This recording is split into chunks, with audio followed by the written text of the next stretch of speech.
Hi, Julie. How are you? Good. How are you? Good. You ready to party now? Let's mix it up. Going from Always, data all the talk to time, parties. all the time. Very cool. Well, I know EB kind of introduced you and talked a little bit about your diverse background, but I really do think that it's super important, especially when we start to get into all the great things that you're doing at Party City, to just hear a little bit about, your background, particularly in the automotive industry, and then what brought you to Party City. Do you mind kind of starting there? Yeah, no, I would love to. Yes, mine is the path less traveled, I think is what they would say for sure. So yes, not where I ended up is not at all, was never in the plan. Which I think is probably true for many of us. When I, started, I was in college, I was in environmental engineering, which I was well ahead of my time because this was in the late 80s, early 90s. So now I've completely dated myself, but that was it was kind of new and it was cool, and I thought maybe that's what I'll do.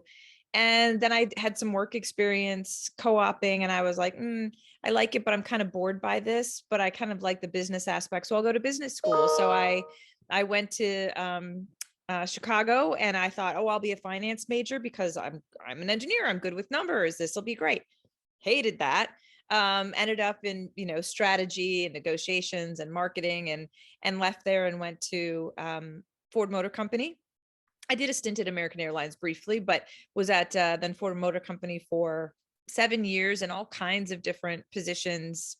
I launched the Ford Focus for the first time in 1999, again, dating myself, and the United States, and lots of other kind of fun ways to sort of grow my marketing chops, and loved all things progressive. So I was always sort of kind of pushing the edge. We spent in 99, when we launched the Focus, 10% of our budget in digital, and the first online ad didn't come out until 95. So I mean, we were 4 years after. This was very early days, but that was the audience we were trying to reach. I went then on to Chrysler, was in the Daimler Chrysler years, for those who keep up in the auto industry and the ever changing ownership of Chrysler over the years. So I was there during the Daimler years, and was there 5 years, launched the Dodge brand, the Grab Life by the Horns, and the Hemi engine. That thing got a Hemi, and then I was promoted to basically the CMO like position for all three. There was no title like that then, but for all three brands, Chrysler, Jeep, and Dodge. And left there and went to Walmart briefly for a year, and then I had my own company for 5 years, consulting for every industry you could think of, B2B, B2C. And then the CEO of SAP called me and said, hey, would you come out and be my chief storyteller? And I barely knew what ERP stood for, but I was like, okay, so let's do that. So I moved out east and was SAP's chief storyteller and SVP of strategic relationships for 5 years. And then my very best friend, who was with me in the auto years at both Ford and Chrysler, actually, had left 2 years before and had been CEO of a company, and I was on her board. It was a private equity held company. We'd sold that company, and she was scooped up, of course, by another private equity firm and was asked to be their CEO. And she called and said, hey, would you consider leaving SAP and coming and being the chief marketing experience officer over here at Abra Auto Body and Glass? And I was like, for sure. Cause like, why? Of course, it's the next step. The logical step is to leave this, beautiful highlight. I'm going to go be CMO of auto body shops. Sure. Yeah. But it was actually, I felt like it was a Harvard business case. It was an industry that the entire digital revolution seemed to have completely passed by without any. I think that the experience in a body shop, so I'm not talking about like Pep Boys and places you get your oil changes, I'm talking like body shops. Yeah. If you imagine what happened 20 years ago when you got in an accident, you called your insurance company, they referred you to a series of body shops, you chose one, you drove there with your car or had it towed, depending on how bad the accident was. They looked at it, gave you an estimate. You then had to go figure out a rental car. Then you had to call the body shop, hoping they could give you an update on what they're doing with your car, because it's like sending it to a black hole. And it literally, it's exactly the same. So in a world where I can know when they're putting pepperoni on my pizza and how many minutes are left in the oven and watch it as it's driving to me, I can know nothing like that in a digital realm about the status of probably the second most expensive possession I own. So that for me smelled like a massive opportunity to put some customer experience mapping to find out friction points and then build a digital solution for scheduling your appointment, connecting the rental to it so that it's all done at one time, watching or understanding what's happening with your car as it's getting repaired, digitally connecting with your service provider at the body shop to get updates or test questions. Again, none of this is rocket science or was invented here. It was simply just bringing it forward. And we did that really successfully. And it are basically converting an opportunity to a repair order is where the money is made. And we improved conversion by about 10 points, which was all money that went to the bottom line to EBITDA. And as a result, we sold the company 18 months later to our biggest competitor.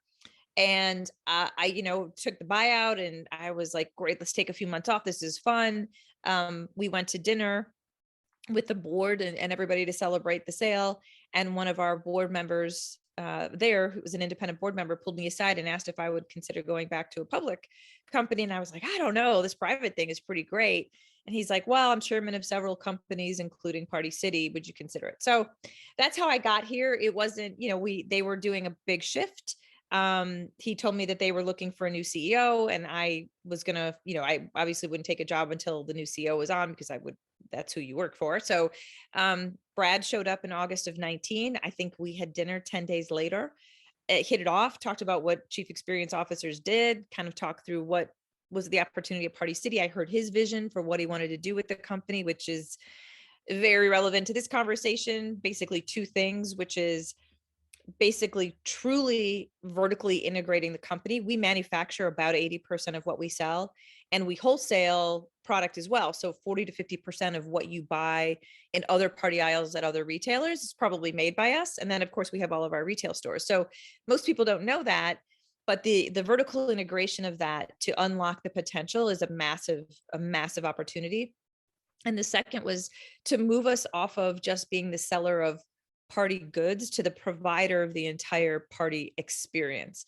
And that's a very different thing. And so we have been in the midst of a transformation ever since. And I started in December of 19, and then the pandemic hit less than 3 months later.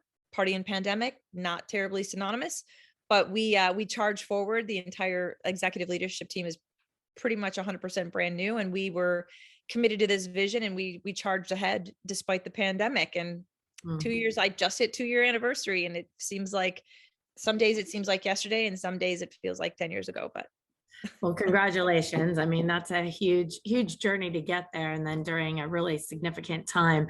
I know, well, we've known each other since you were at Ford, and you've always been doing stuff, thinking outside the box and so I think it seems like that's obviously allowed you to kind of transition across different industries. But retail, really at the core, you never really left that, if you think about maybe for the SAP stint, but, retail and consumers experience seems to be at the heart of what you're really focused on. I love the idea of like vertically organizing, but how are you, think about, I know when you and Brad first talked about you joining, one of the first steps was about, corporate transformation. Like, how do you transform the corporation? And can you talk about that also in terms of in the retail space that, and in the auto space, there's the franchisees and corporate. So can you talk a little bit first about that, and then we can dive into the digital opportunities that you've been more focused on as well. Yeah, absolutely. So transformations are, they're hard and they're unwieldy, and they're not as fast as anybody wants them to be. That's, you sort of have to go in knowing that, and you have to come with some built-in patience, and yet not be so patient that you're not continuously pushing. So I think that's the balance we tried to find. I think the other is that you've got to have a really like-minded group of teammates. And so the executive leadership team that he's put together it's really, I mean, I clearly I've been with a lot of companies. It is a really special group. We are all so committed to this vision, and we are really committed to collaborating with one another.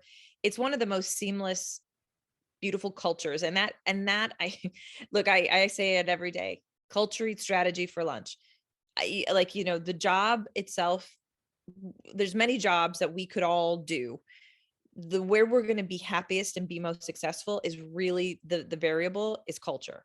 And so that was an important part to me. And Brad has put together an amazing group of people. And what I mean by that is we're all in it to win it, but we're all in it to help one another, not to try to build fiefdoms, not to try to one up one another. We're all at the top of our games. Nobody's trying to knock Brad off his like so you don't have any of that weird, corporate dynamic going on. It's a really positive working just culture. And that's important because when you're doing a transformation, I can talk about the digital component, which I've got a lot of responsibility for. Yeah. But all of the transformation that we're doing requires a hand-holding across the board. So some examples. You look at our store operations, there's nothing that happens, certainly in my world. So whether it's e-commerce or marketing or media or branding, call center, like you pick it, that doesn't touch in some way operations. We set up delivery. That happens through the store operations. Then there's the technology that flows through. The only way to be able to create a seamless delivery experience is to be able to have a good digital thread that connects the customer with us, the seller. So it could be the e-commerce platform, with the store who's fulfilling, with the driver who's delivering. And that seamless loop, as we all know how challenging it can be for those of us who are customers of anything with delivery, that is a very nuanced experience. And in a world where we deliver balloons, it's really complicated because it's not like putting a pizza in a car. Balloons are big and they take a lot of space. So that's a unique nuance in and of itself. But partnering with the store and store ops is one. Partnering with IT is another. That's a big one. And, opportunities for us to do more, all of that's delivered through some sort of technology, and it has to be integrated. It has to lock in with supply chain. So for us to do our job, we have to be hand-holding with supply chain, which we know those poor people have had the worst 12 months of their lives, trying to manage through the chaos that has come upon us. Then there's the partnering with finance, and how do we create modeling for these prices and these new services that we're creating, and on and on and on. So again, I can elaborate, but the transformation at the root of it really stems from how do we prioritize what we're going to put forth in terms of our growth initiatives and our transformation. So a lot of it is fixing infrastructure, a lot of that, but we also have to layer on top growth initiatives. What are those big bets? So, last year was delivery and it was BOPAC. It was a lot of the digital that we can talk about in a second. But those are the ways that supply chain, really helping to fix supply chain. Those are the things that we start to prioritize. And we as an ELT, the whole group, hold hands and say, this is what's important, because we need partnership and help from every one of them. And if everybody's not in agreement that this is what we're going to do to win, it just becomes siloed effort and you bang your head against the wall and nothing gets done well. So that is from what we're experiencing, that is how we are delivering upon our transformation promises right now. Interesting. Yeah. At our company, we call it, our CEO calls them OKRs, right? So having the executive leadership team all be on the same page with the same OKRs so that we're all focused and can be disciplined about hitting those. So now talking about, since today is really, moving into, I think commerce is hot in retail. So, especially to survive in these days with everything going on with the pandemic, you need to have a strong commerce platform. How was Party City's commerce platform before you joined? And what did you? I know it's not just about commerce, right? That digital. No. It wasn't. When I took over e-commerce, the strategy was, this is what happens. It's easy to look back and be like, oh, it's terrible. It wasn't terrible. It was built for a different purpose. This is, it's a different vision. We've come in now with a solution, a full experience mindset, where before it was really about just sell all the SKUs, just sell as many party SKUs so that we are the one-stop shop because we've got everything, and let people go on and just sort of the way that you would rummage through a store and the super high, racks of party goods that it's like a cacophony of stuff, the site was sort of the same way. Like you can go, it was organized, but it's kind of set up like a catalog. By the way, exactly the same as most retailers set up set up their sites. I mean, so there's nothing wrong with it. It was perfectly fine. The issue is that if you're trying to build a solution mindset and experience mindset, that doesn't lend itself well to it. Because unless you were born with a brain like Martha Stewart, which I wasn't, I don't think most people are, it's hard to envision an entire party. It's much easier, I'll pick apparel. It's much easier to, and even some people have struggled with this, but envision yourself in this necklace or this Yeah. sweater or something like you can like, okay, that's one thing. Now I'm saying have a backyard party. I'm just going to say that.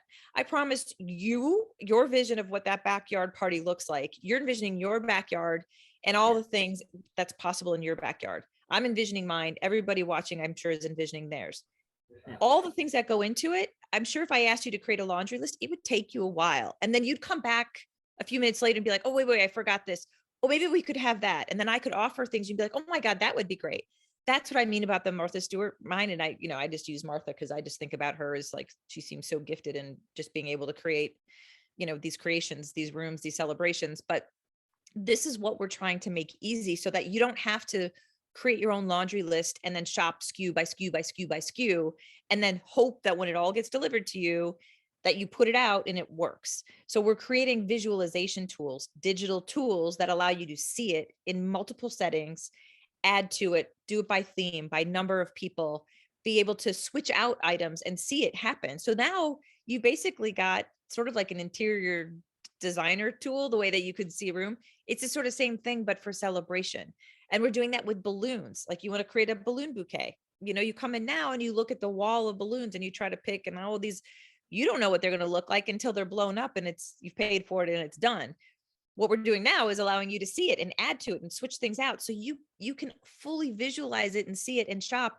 And better than that, you do it. And it's almost gaming. It's a gamified experience almost. You put it together and you click it once after you're done sort of adding what you like or deleting or adding 3 of those, where you're visualizing. You click it once and it all goes in your cart versus having to go one by one and then go back to your cart and be like, did I already get those? Did I not get those? Oh, this is what we mean by solution. And so the site that we had not built, in fact, I struggled to find any sites out there that did this kind of thing. Because believe me, can I partner with that person and find out what they've done? I would love that, because again, our goal is to make joy easy. There really wasn't. So we went out and we built something ourselves, and we've been in build with it for most of this past year, and it will be coming out in early Q2. And these digital tools that we have, we put one out for New Year's, the balloon builder for New Year's. It'll come again for Valentine's Day. See my heart. So this is perfect. Yes. For Valentine's Day, you have balloon builder. It's a great opportunity for us to let people play with it there. And this will be a permanent tool on our site when we launch our new website. It'll also be something we'll introduce in our stores. Our stores are now being shifted to a next gen. So the sight lines have come down. There's a balloon counter in the center of it. That's a circle. So it's much more shoppable. The adjacencies are there. So the experience end to end is really that solution mindset. And so from a commerce perspective, we had to innovate to create an experience that's not easy to create digitally so that people could have a solution experience and create a solution themselves. And then creating tools and continuously innovating by hearing what isn't easy in the process and doing our best to make everything as easy as possible. We got a long way to go, but we're moving down the road now. I love it. It sounds like the solution mindset is about making it easier for the consumer. And then I'm sure the money then follows in terms of size of basket and things like that. Can you talk a little bit? Because I go to Party City all the time. I have a 13-year-old and she loves Party City. And we'll plan a birthday party or what have you, and make the list that you're talking about. But but a lot of times not everything is at Party City. So talk a little bit about partnerships and how you're solving for that for the consumer. So true. Yes. So we want to be the one-stop shop to make it as easy as possible for people to do what we just talked about, right? But if you think about what we just talked about, you would say to me, okay, that all makes sense, except for there's a couple really important things, Julie, that you guys don't sell that are kind of make or break for my party. Food, drink, probably alcohol, it's, yeah, at least if you were coming to a party at my house, then or maybe if it's maybe I need a tent or a caterer, music, or if it's a kid's party, maybe I need a bouncy castle. All those kinds of things we don't do. Baking a cake, we don't do that. We're never going to do that. This isn't that's not who we are.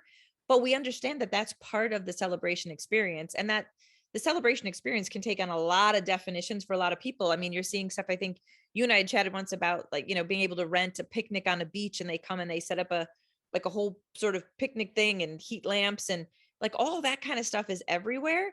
that that's in a celebration. It's an everyday celebration, which is really what we're all about. And it can take on as many different forms as the mind will allow.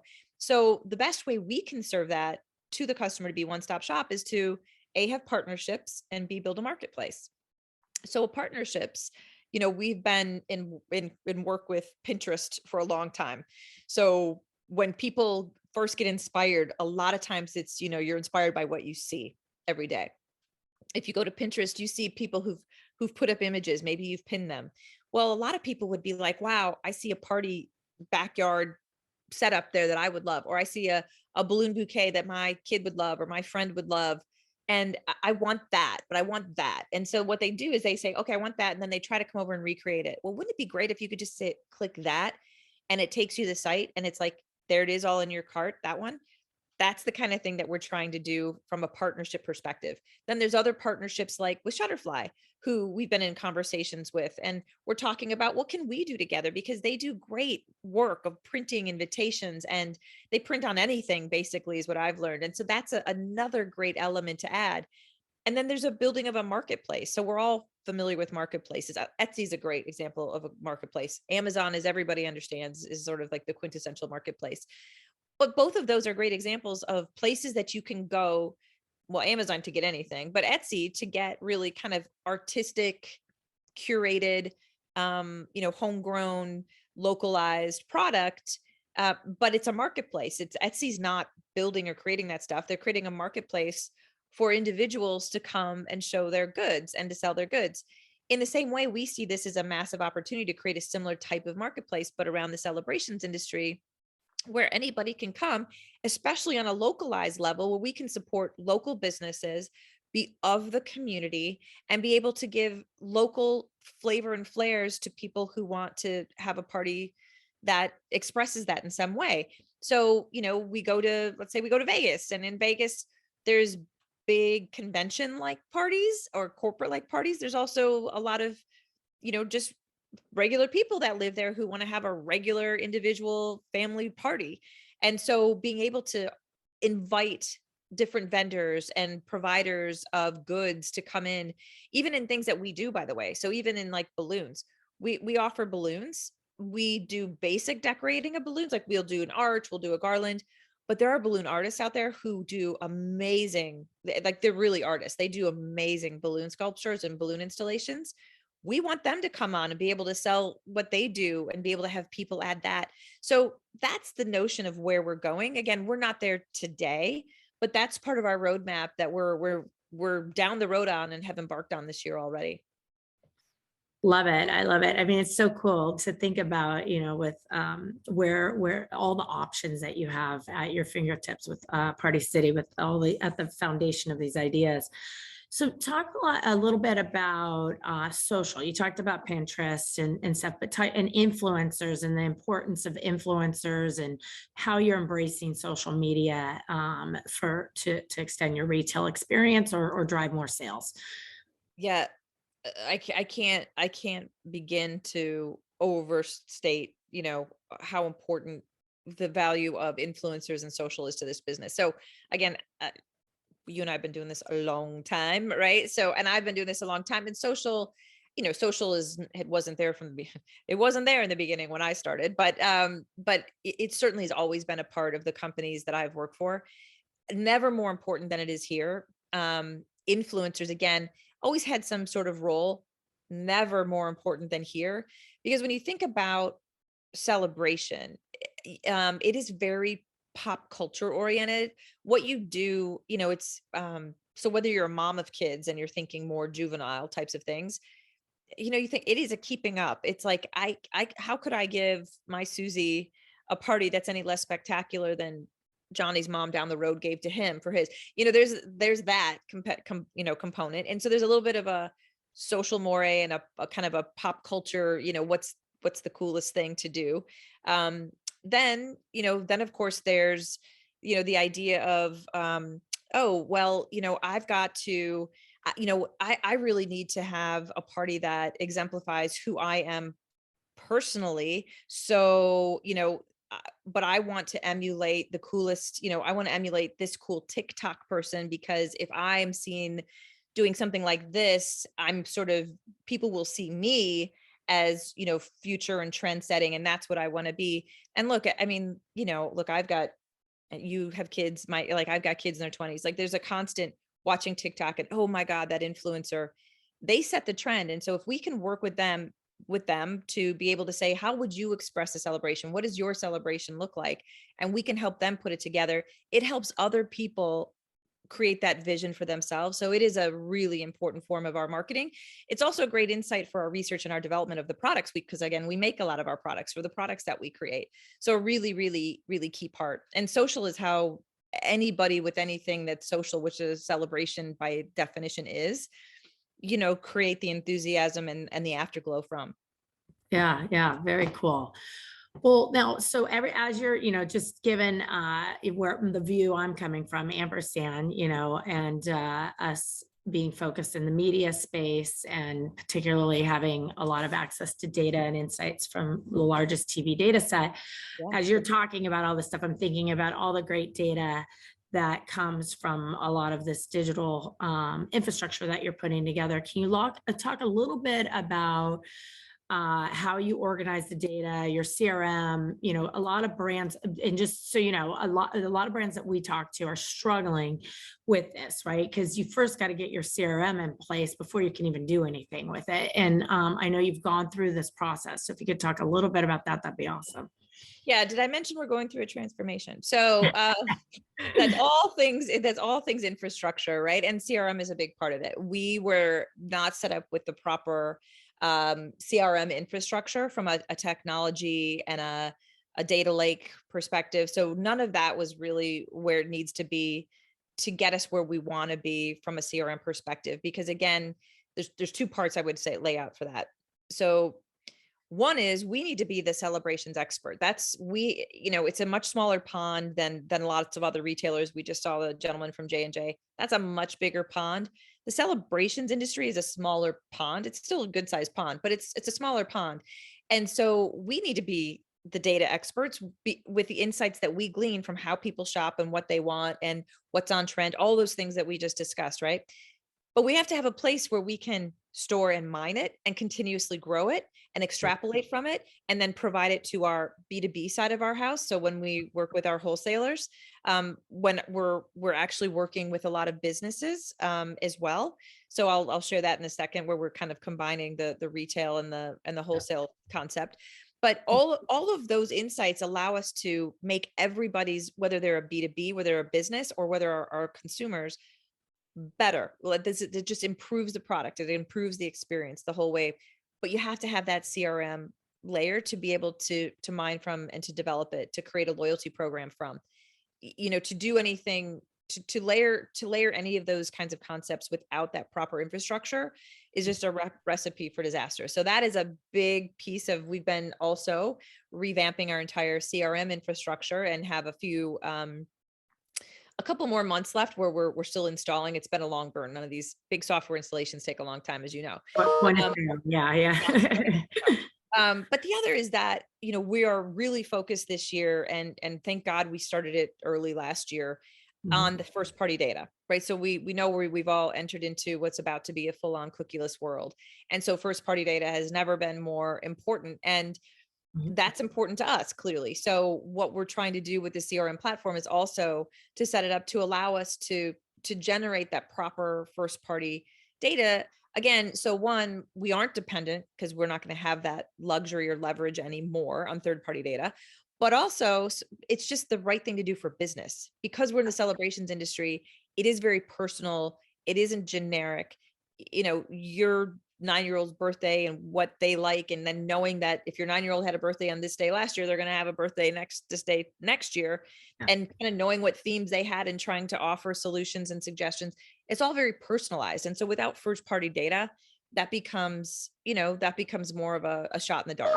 So that is really our approach right now to data, and then how we use it, how it informs our product development, how it informs our research, how it informs our CPG business, and certainly how it informs our retail business.